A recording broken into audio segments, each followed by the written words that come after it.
Kailangan bang magaling ka mag-English para maging home-based freelancer?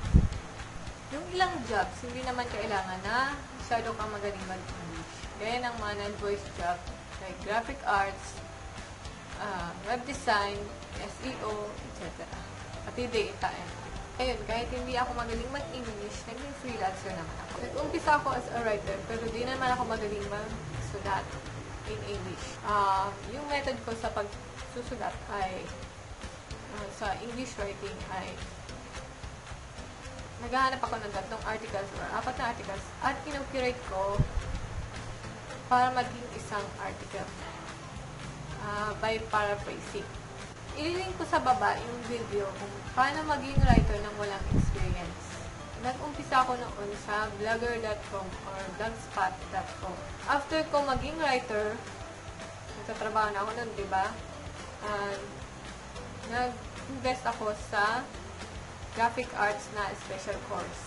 Noon, ayaw ng pamilya ko sa job ko dahil masyadong mababa yung sahod, hindi ako nakapatulong sa bahay. Pero ngayon, mas mabuti na dahil nakakapag full-time na ako at mas malaki na yung sahod ko kaysa sa office-based jobs ko.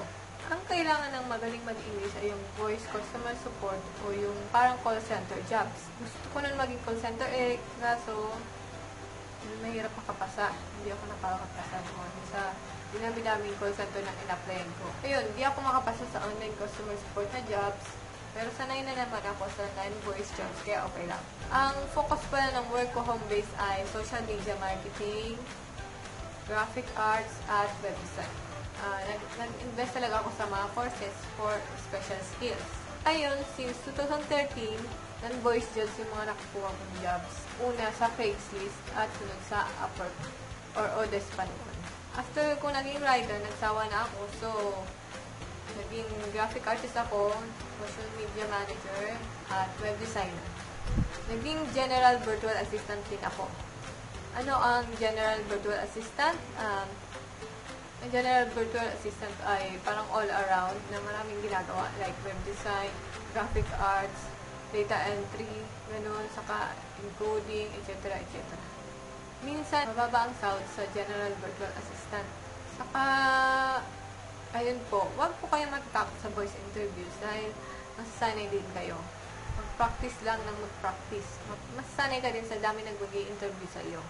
Practice ka with a friend sa mga halimbawang tatanungin ng client sa iyo. Minsan yung interview sa home-based jobs ay pareho sa office-based jobs. May nakakapasa sa mga voice interviews ng maraming grammar lapses. Ayon sa mga napapanood kong video. Ako naman, conscious pa ako sa grammar lapses. Halatang introvert ako sa mga interview minsan, lalo na pag di ako prepared. Introvert na di madadala, ibig ko sabihin. Ayun guys, lakasan lang ng loob sa pag-apply. Minsan naman, sa chat lang yung interview ng client. Pero karamihan talaga voice interviews. Ay ating bahay, please click the subscribe button at notification bell para ma-notify ka sa susunod kong mga uploads.